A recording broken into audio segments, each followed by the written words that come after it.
پناه میبریم به خدا از شر شیطان و سربازانش به اسم الله و همه صفات متعالیش. این جلسه میخوایم تمرکز خاصی رو در بخش نظام داشته باشیم. این واژه کلیدی رو بشناسیم. در روند بررسی علوم انسانی 4 مرحله کلیدی وجود دارد: اتیمولوژی یا ریشه شناسی اون کلمه، ترمینولوژی، متدولوژی و اپیدمیولوژی. لوژی رو معادل لوگوس، لغت، شناسی در ذهنتون ترجمه کنید. اتیمولوژی، ریشه شناسی، به اولین جایی که اون لغت ساخته شد و شکل گرفت و شروع شد در دنیا به پراکنده شدن، به اون حوزه میپردازد. ترمینولوژی به روند تغییر و تطور اون کلمه میپردازد در سرزمین‌های مختلف و شکل‌های مختلف که اون کلمه به خودش میگیره. متدولوژی به روش شناسی و روش‌های تغییر و تحول میپردازد. اپیدمیولوژی به فراگیر شناسی اون کلمه میپردازد. خب رشته‌های تخصصی هستش، خیلی فکر میخواد، خیلی باید روی تک تک لغات عمیق شد، استعدادهای خاصی میخواد. جز اون رشته‌های خاصی هستش که یهود تو قبضه خودش گرفته و به غیر از خودش یاد نمیده. از مظاهر علم اقتدار آفرین که مورد نظر آقاست، یکیش رشته‌های مربوط به لغت و کلمه هست و باید این حوزه رو فعالش کرد. فعلا عبور میکنیم. نظم، نظام، ناظم، نظم پذیری. انگلیسی ها برای این واژه نظم 2 تا عبارت دارند. خب ما گفتیم برای اینکه فهممون رو از یک کلمه به یک موضوع کامل کنیم باید از جوانب مختلف و زبانهای مختلف به اون جمله نگاه کنیم و بفهمیم که بقیه راجع به اون جمله چی میفهمند. این باعث میشه که فهم ما کاملتر بشه و دقیقتر راجع به اون تصمیم بگیریم و فکر کنیم. انگلیسی ها 2 تا واژه دارن در مورد نظم: order و discipline. order به نظم درونی گفته می شود، از درون انسان می جوشد، و discipline به نظم بیرونی است، یعنی یکی دیگه اجبار می کند که در صف قرار بگیرید و طبق صف و قوانینی که وجود دارد انجام بدهید. در سطح جامعه مثال بزنم براتون. جامعه ایران دوره انقلاب و سالهای جنگ جامعه‌ای بودش که اوردر در اون برجسته است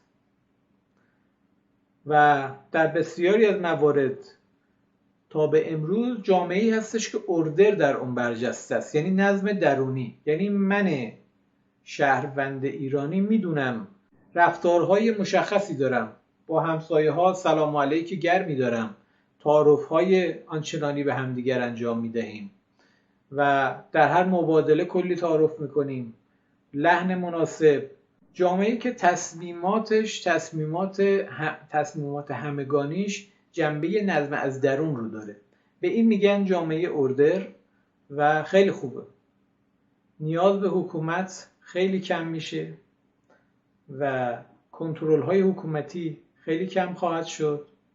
البته حکومت هایی که در ایران، مخصوصا دولت هایی که سر کار میان، چون اون استقلال درونی و فکر خالص درونی رو ندارند، کمال رو در این میبینن که تقلید کنند از تمدن غرب و اون مشخصات تمدن باطل غرب رو میارن و اینجا پیاده میکنند که خیلی بده. اوردر در سطح جامعه، مثلا جامعه ایرانی رو میتونیم مثال بزنیم، اما دیسیپلین در سطح جامعه رو ما مثلا جامعه آلمان رو میتونیم مثال بزنیم و جامعه چین رو، جامعه ژاپن رو، که درصد فاشیسم پذیریشون بیشتره.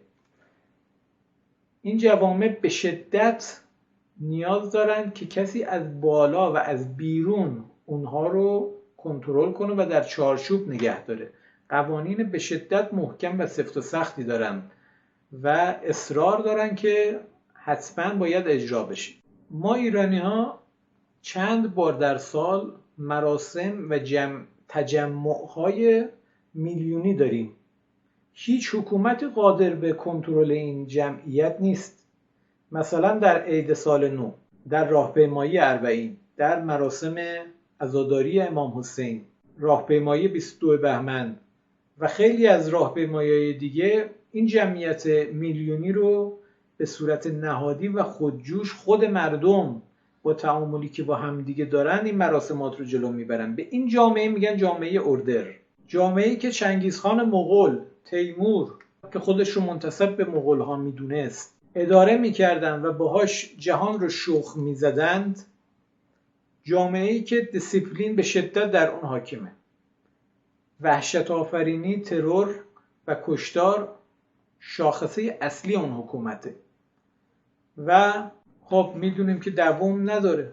به محض اینکه قدرت بیرونی دچار ضعف بشه و از بین بره، اون نظم هم از بین میره. اون نظم درستی است که اردر باشه، نیاز به قدرت بیرونی و هزینه‌های سنگین اون نداشته باشه. خب در فارسی به نظام میگن سامان و جایی که این نظام رو اعمال میکنه میگن سامانه. دو تا کلمه بیشتر نداریم، سامان، سامانه. در زبان آلمانی، فرانسوی، اسپانیولی و زبانهای محلی اروپایی سیستم رو با لهجه‌های مختلف همون سیستم یک کلمه دارن، سیستم. اما مشتقات کلمه نظم در زبان عربی بسیار زیاد است که ذکر شد: نظم، ناظم، منظم، تنظیم. در سطح حکومت‌ها، عموماً حکومت‌های دیکتاتوری فرعونی اصرار دارن که نظمی که در جامعه برقرار باشه نظم دیسیپلین باشه، نظم فشار از بیرون باشه، با قوه قهریه، با پلیس قدرتمند، با نیروی و دستگاه اطلاعاتی قدرتمند. شما نگاهی به عملکرد حکومت در عربستان بندازید، جوانها رو حتی به سن قانونی 18 سال نرسیده اگر کمی مخالف حکومت مرکزی نظر یا تویید داشته باشند، تا حد سربریدن اونها رو مجازات میکنن، به شدت محکوم و منکوب میکنن. به این نوع نظم میگن نظم دیسیپلین. از اون طرف همین حکومت عربستان خودش رو ذیل حکومت آمریکا تعریف کرده و سران آمریکا میان در اونجا عیش و نوش خودشون رو میکنند و به قول خودشون اونها رو میدوشند و برمیگردند و حاکمان فعلی سعودی در این تحقیر عظیمی که شدند حتی واکنش ندارند، اقدام کلمه‌ای برای واکنش نشون دادن ندارند. این نظام باطلی است. این نظم و نظم دیسیپلینی هم باطل است. هر دو از بین خواهند رفت. لذا این حکومت‌های پایداری نیستند، میگذرند. اما حکومت‌های مثل ایران، برفرضم که حکومت فعل جمهوری اسلامی جابجا بشه، یه حکومت دیگه‌ای بشه، نظم درونی مردم ایران همچنان باقی است. این نظم به هم خوردنش به این سادگی ها امکان پذیر نیست. این رو بهش میگن نظام اردر و در نهایت اون نظام تمدنی که عرض شد روی این نقطه تمرکز داره و میخواد نظم از حیث اردر رو در جوامع بشری به حد اعلا استعلا بدهد، بالا ببرد و همین باعث صلح و سازش و همه اتفاقات خوب در عالم خواهد شد. با جستجوی کلمه نظام در گوگل صفحه مربوطه باز میشه. سایت آبادیس دیکشنری جامعی هستش که جمع اکثر دیکشنری ها و لغات مهم و فرهنگ لغات مهم رو در خودش جمع کرده و یک جا متمرکز کرده. کار قشنگی کرده. به اضافه اینکه افراد میتونن نظرات اضافی خودشون رو هم ذیلش ثبت کنن که حالا در ادامه میبینیم. خب نظام، کلمات مترادف: انتظام، انضباط، دیسیپلین، آراستگی، ترتیب، روش، سامان، نظم، ارتش، سربازی، رژیم. خب ارتش و سربازی، مردم قبل از انقلاب و زمان پدر بزرگ ما به ارتش و سربازی میگفتن نظام. هنوز هم در لفظ برخی ها این رو شاهد هستیم. آراستن، دستگاه، سازگان، سامان، سامانه. در انگلیسی order، سیستم، discipline عرض شد. the military، فریم، مکانیزم، رژیم، شم، شماتیک، سامان، ساز، امر، سیاق، دسته، ترتیب، نظم، آرایش، انجمن، حواله، خط، دستور، فرمان، نوع، مقام، صنف، زمره، رسم، ارجاع، فرمایش، ضابطه، ردیف، رتبه، امریه، انتظام، آیین، سفارش، طرز قرارگیری، آیین و مراسم، فرقه یا جماعت مذهبی، گروه خاص، دسته اجتماعی، درمان، دستگاه، جهاز، ترتیب، نظم، رشته، سبک، سلسله، روش، منظومه، اسلوب، نظام، سیستم، همستاد، قاعده، رویه. به عنوان اسم پسر هم مورد مصرف دارد. نظام، مجموعه قوانین، قواعد، سنن، نوامیسی که قوام و انتظام چیزی بر آنها نهاده شده است. رشته مروارید و جز آن، رشته جواهر، رشته‌ای که لؤلؤ و جز آن را بدان درکشند. آنچه امر بدان قائم باشد و مایه آن، هر چیزی که امری بدان قائم باشد و پایه آن بود. کاربرد کلمه نظام در شعرای ما: اصول و قواعدی که چیزی بر اساس آنها نهاده شده است. نظام آموزش، دستگاه سیاسی، حکومت، نظام شاهنشاهی، آراستگی، نظم، بسیار نظم دهنده، ترتیب دهنده، عادت، روش، رشته مروارید، تشکیلاتی با چارچوب حقوقی و قانونی منظم و سامان یافته برای تنظیم مناسبات داخلی یا بین المللی. مجموعه سازمان یافته با دو جنبه نظری و عملی استوار بر مجموعه‌ای از آراء و روش‌ها و نهادها. خب، نظرات برخی از کاربران: مجموعه قوانین که یک کشور بر پایه آنها اداره می شود. دولت یا حکومت به معنای دولت. نهش، سامان. آقای و خانم فرکیانی نکته قابل تأملی گفتن که جای تحقیق دارد. این واژه از ندام پارسی به مانی، سازمان و به سامان گرفته شده است. ادعای بزرگیه. نظام با کلمه‌هایی مانند سامان، ترتیب که احتمالاً دارای خاستگاه مشترک بوده و به معنای هر مجموعه نظاممند می باشد. به نظر واژه سامان می تواند معادل مناسبی برای مدخل نظام باشد. رواندن، عمل، اجرا، سازمان، آرایش. نظام سامانی یا سیستم مجموعی از عناصر متعامل و وابسته به هم است که یک کل واحد را تشکیل می دهد. ترتیب، مرتب، بی‌عیب و نقص، عالی، مثلا کارها را با نظم و نظام راه انداختن. به هر حال کفایت میکنه تا همینجا. مفهوم کلی که از نظام میخواستیم در ذهنمون شکل بگیره، با تعمق کردن در همین لغات میتونیم بهش برسیم. خب، در همین حد به نظرم فعلا بررسی کلمه نظام کفایت میکنه.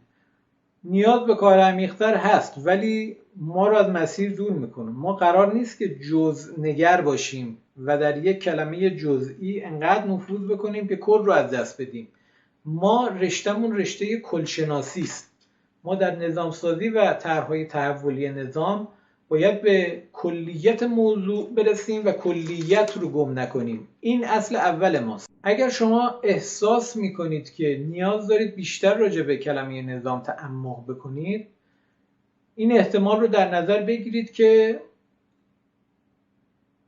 استعداد شما جزءنگرانه است. یعنی اون چیزی که خدا در نهاد شما قرار داده استعداد جزءنگری است، نه کلنگری. این دو دسته جدا از علوم رو میسازن، دو رشته جدا از علوم هستن. رشته های علوم دانشگاهی مشخصا جزءنگر هستن. با مثال میتونم بهتون مفاهمه رو صورت بدم.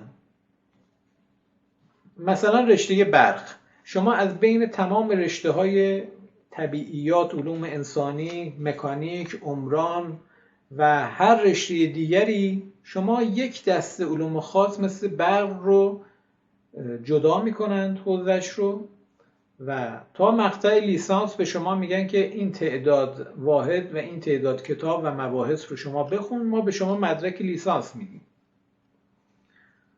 خب وارد رشته برق میشید، راجع به نیروگاه، راجع به الکترونیک، دیجیتال، مدارها و همه حوزه ها یه آشنایی کلی به شما داده میشه. در رشته فوق لیسانس در همین رشته برق یک رشته خاص رو انتخاب میکنید یا به شما میگن این رشته خاص رو انتخاب کن، مثلا تولید و نیروگاه. پس باز هم جزئی‌تر شد، از اون حوزه وسیع جزئی‌تر شد به رشته برق و جزئی‌تر شد به رشته تولید و نیروگاه، و حالا به همین نسبت شما در رشته دکترا و پست دکترا وارد مثلا سیملاکی موتورهای ژنراتوری خواهید شد و در مرحله بعد مثلا در پست دکترا شما وارد سیگنال مربعی یا شکل سیگنال ها در تولید ژنراتور و تولید برق خواهید شد و به همین نسبت شما جلو خواهید رفت. یعنی هرچه شما جلوتر می روید این ریستر و ریستر و ریستر میشه. به این میگن رشته های جزءنگرانه. اگر یک پست دکترای برق رو شما بگذارید در صندلی نمایندگی مجلس که یک جایگاه استراتژیک و فوق و کلان نگرانه هستش، این آدم گیجه، نمیتونه ارتباط قسمت‌های مختلف حکومت رو به هم بفهمه، نمیتونه حوزه مکانیک و صنایع و مثلا حوزه مسکن رو با حوزه بانکداری و با حوزه های دیگه بتونه تشخیص بده. این آدم بعد از یک دوره کوتاه سرخورده میشه، افسرده میشه و دوباره برمیگرده سر حوزه قبلی کار خودش و اون ادامه میده. خیلی مثال هستش که حالا عبور میکنم. پس هدف ما رشته های جزءنگرانه نیست، ما رشتهمون رشته کل نگران است. ما میخوایم اشراف به کل، اشراف به همه چیز داشته باشیم که ما باید به فهم کلیت موضوع برسیم، اشراف به کلیت موضوع برسیم و از غرق شدن در جزئیات به شدت پرهیز داشته باشیم. خب این جلسه رو همینجا ختمش میکنیم و انشاءالله در جلسه آتی در مورد رابطه نظامسازی با نظریه پردازان و مدیران جامعه مباحثی رو خدمت شما هستم. متشکرم و سلام.